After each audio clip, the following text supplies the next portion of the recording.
Allô tout le monde, on commence notre chapitre 2, donc sur le mouvement en une dimension. On va voir plein de types de mouvements. On va commencer aujourd'hui avec le mouvement M, rectiligne R, uniforme, qu'on va appeler MRU. Donc ça, il faut comme s'en rappeler donc par cœur. Bien sûr, on est encore dans la cinématique. La cinématique, ben, c'est qu'on veut, on veut analyser le mouvement, on ne veut pas savoir donc les causes donc, du mouvement. À part donc le mouvement rectiligne uniforme, on va voir aussi le mouvement rectiligne donc uniformément accéléré, le MRUA, lorsqu'il y a une accélération. Mais pour le moment, nous, on va s'intéresser au mouvement qui n'a pas d'accélération. Autrement dit, que l'accélération va être égale à 0, que l'accélération, il n'y en aura pas, que ça va être nul. Mais lorsqu'il va y avoir une accélération, bien, on va s'intéresser, dans le fond, aussi à différents types de mouvements qui a de l'accélération, comme le mouvement en chute libre, puis le mouvement en étant sur un plan, donc incliné, donc sur une pente. On commence avec notre mouvement rectiligne uniforme. Hey, trouver donc des exemples de mouvements rectilignes uniformes, ben j'ai un exemple. C'est que lorsqu'on fait donc les pointillés, là, les lignes jaunes, là, donc sur le chemin, qu'à intervalles réguliers, il va comme y avoir des jets donc, de peinture qui vont se faire. Donc, ça, c'est sûr que c'est un mouvement rectiligne uniforme. Fait que ça veut dire que les déplacements donc, sont égaux pour des intervalles de temps égaux. Fait que ça veut dire que la distance entre deux points va toujours être égale. Un autre exemple, d'autres exemples de mouvement rectiligne uniforme, ben, un escalier donc roulant hein, dans les centres d'achat qui monte, qui descend. Une course de 100 mètres quand on a pogné notre deuxième souffle, qu'on va toujours à la même vitesse. Puis une vision militaire, quand les militaires là, marchent là, toujours donc au même pas, donc ensemble. Il ne faudrait pas qu'il y en ait un qui tombe dans le milieu, hein, ça devrait tomber donc toutes les autres. Fait que le mouvement rectiligne uniforme, ben, dans le fond, il se caractérise par d'une grandeur et une orientation de la vitesse tout le temps constante en tout temps. Fait que ça veut dire que une voiture qui avance toujours à la même vitesse, quelqu'un qui se déplace donc toujours à la même vitesse. On va aller représenter ce mouvement-là, mais au niveau graphique. Fait que vous allez voir tantôt, là, on va revenir. Il va falloir étudier le graphique de la position en fonction donc du temps, de l'accélération, de la vitesse avant, ça va être mieux, hein? De la vitesse ici, donc on va le changer. De la vitesse en fonction donc du temps et de l'accélération, on va les mettre en ordre, ça va être mieux, en fonction donc du temps. On va venir les recompléter puisque ça va comme être notre petite aide-mémoire. Il va falloir vraiment donc savoir ça donc par cœur. Fait qu'on commence avec le premier donc graphique. Fait qu'on va aller écrire graphe pour graphique numéro 1, qui est le graphique, hein, celui-là, donc ici, le graphique numéro 1, de la position, donc en fonction du temps. Donc, que ce soit la position, la distance, donc parcourue, le trajet, ou delta S, ou delta X, ou D, c'est la même affaire, là, donc c'est en mètres, en fonction donc du temps. Ça va toujours me donner une belle ligne droite, donc qui va être ascendante ou descendante, ça c'est sûr, une belle variation donc linéaire. Et qu'est-ce qu'on va avoir à retenir?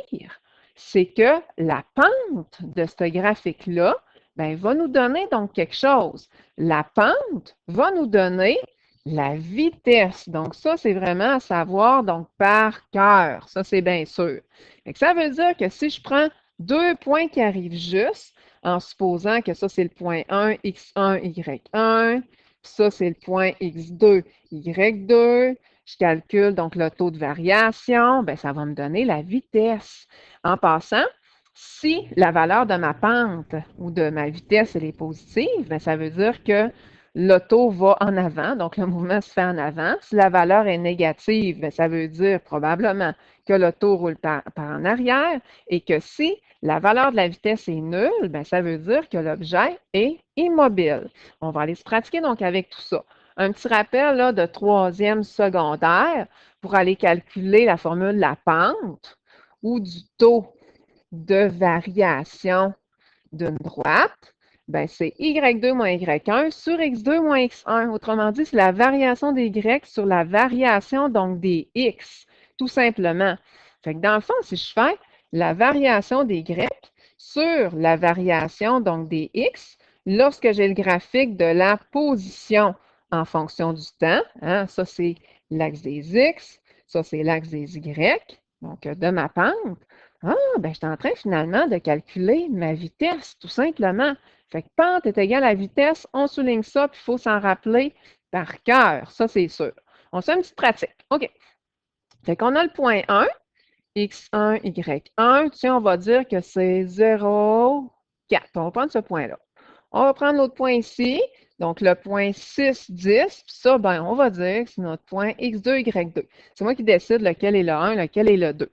Fait que si je fais y2 moins y1 sur x2 moins x1, ben, je vais tout simplement faire 10 moins 4 divisé par 6 moins 3.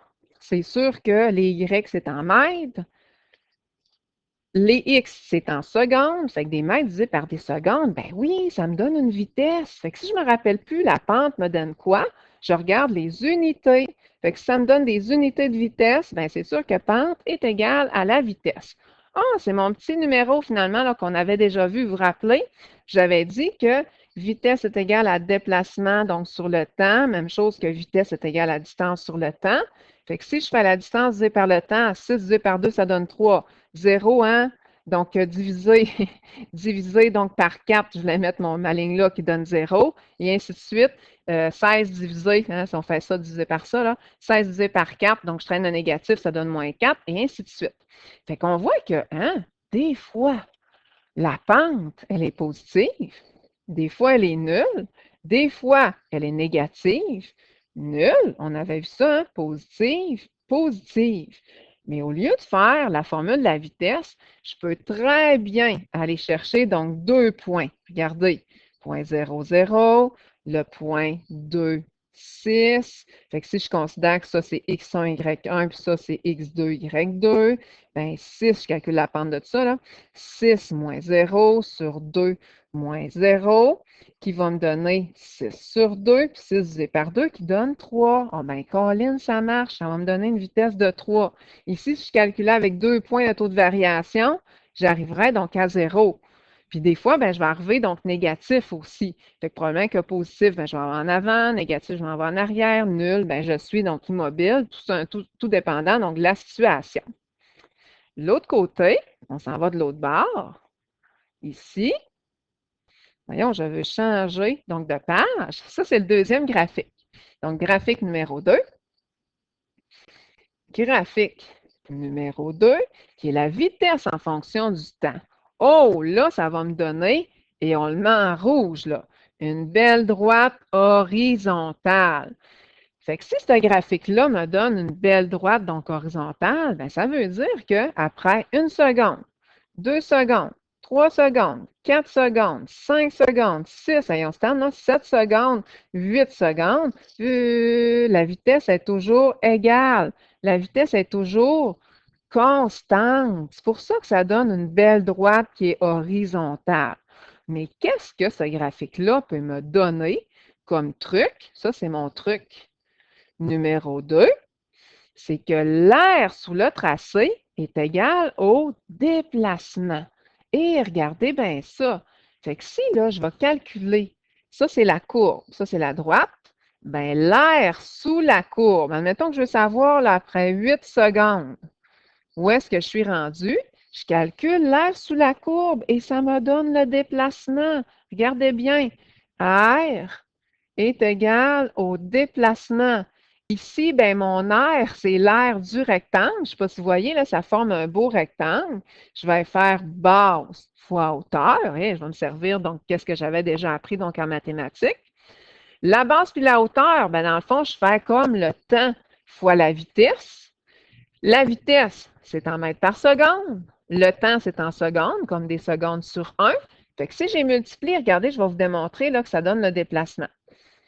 Des secondes et des secondes s'annulent. Qu'est-ce qui me reste en haut? Ben, il me reste des mètres. En bas, il ne me reste rien. Fait que des mètres, ben, c'est sûr que c'est une unité de déplacement. Fait que ça veut dire, en regardant les unités, ben, je peux savoir donc qu'est-ce que ça donne.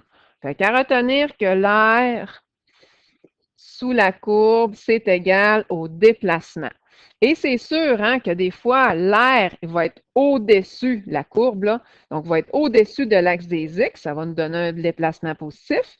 Des fois, ça va être en dessous de l'axe des X, ça va nous donner un déplacement donc négatif. Peut-être que je suis retournée en arrière, hein, que j'ai reculé. Puis ici, bien, au-dessus de l'axe des X, bien, ça va me donner une réponse donc positive. Hein? Ça, c'est bien sûr. Si je vais vous montrer un peu qu'est-ce qu'on peut faire avec ça. Gardez bien. Donc là, c'est pas n'importe quel graphique, là. C'est le graphique de la vitesse en fonction du temps.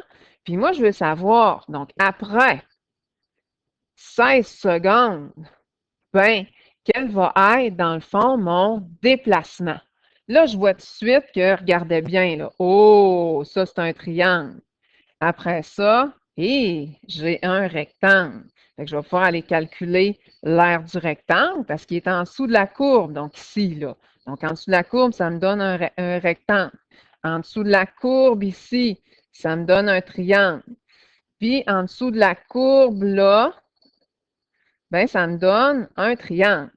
Qu'est-ce que je vais avoir à faire si vous prenez trois couleurs différentes? Il va falloir que j'aille calculer l'aire de mon triangle, base fois hauteur, donc divisé par 2. Fait que je vais faire 4 secondes fois la hauteur de mon triangle, comme ça ici, qui mesure 12, et je divise donc par 2. Ça va me donner 24. Fait qu'après 4 secondes, j'ai 24 mètres de parcouru. Je continue en rouge. J'ai mon rectangle, fait que je vais aller faire l'aire du rectangle, base fois hauteur. Fait que la base de 4 à 10, j'ai parcouru 6 secondes, en tout cas, il y a 6 là, unités. La hauteur du rectangle, c'est 12. 6 fois 12 qui me donne 72. Ben, j'ai un autre 72 mètres. Fait que si je veux savoir où est-ce que je suis rendu après 10 secondes, ben, je vais faire 24 plus 72. Mais moi, je vais me rendre à 16. Fait que je continue avec mon triangle en orange. Base fois hauteur divisé par 2. Donc, la base de 10 à 16, c'est 6, fois la hauteur, c'est 12, je divise par 2, qui me donne 36. J'additionne tout ça et ça me donne 132 mètres. Et là, j'ai mon déplacement au complet. Bien entendu, là, il y en a là, des petits fins finaux qui vont me dire, ben là, madame, vous avez juste à faire donc l'aire du parallélogramme.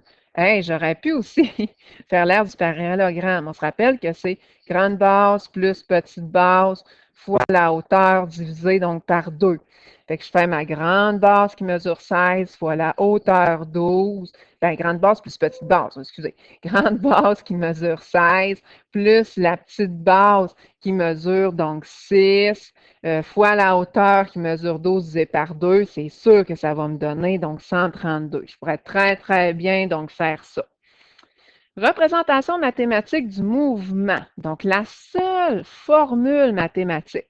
Une représentation mathématique, là, c'est une formule que je peux utiliser pour le MRU, le mouvement rectiligne uniforme, vu que je n'ai pas d'accélération, que l'accélération, finalement, donc, est égale à 0, que l'accélération, finalement, donc, elle est nulle, bien, je peux juste utiliser vitesse est égale à distance sur le temps. Je peux juste utiliser ça.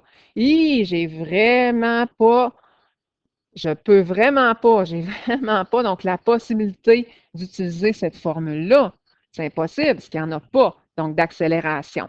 Fait que c'est sûr hein, que je vais utiliser, donc, ma formule, là, vraiment, donc, facile de déplacement, donc, sur le temps. Fait que si j'ai à aller calculer, donc, le déplacement, je vais prendre tout simplement ma vitesse fois, donc, mon temps, comme ça ici, et ça va me donner mon déplacement lorsque je suis en mouvement rectiligne uniforme. Prochain cours, on va rajouter une accélération, mais avant, je vais aller compléter donc mes petits graphiques là, qu'on avait mis sur le dessus. On se rappelle que le premier graphique, c'est une belle droite, comme ça, qui passe par l'origine, en tout cas, donc qui est linéaire. Ici, c'est une belle droite qui est horizontale.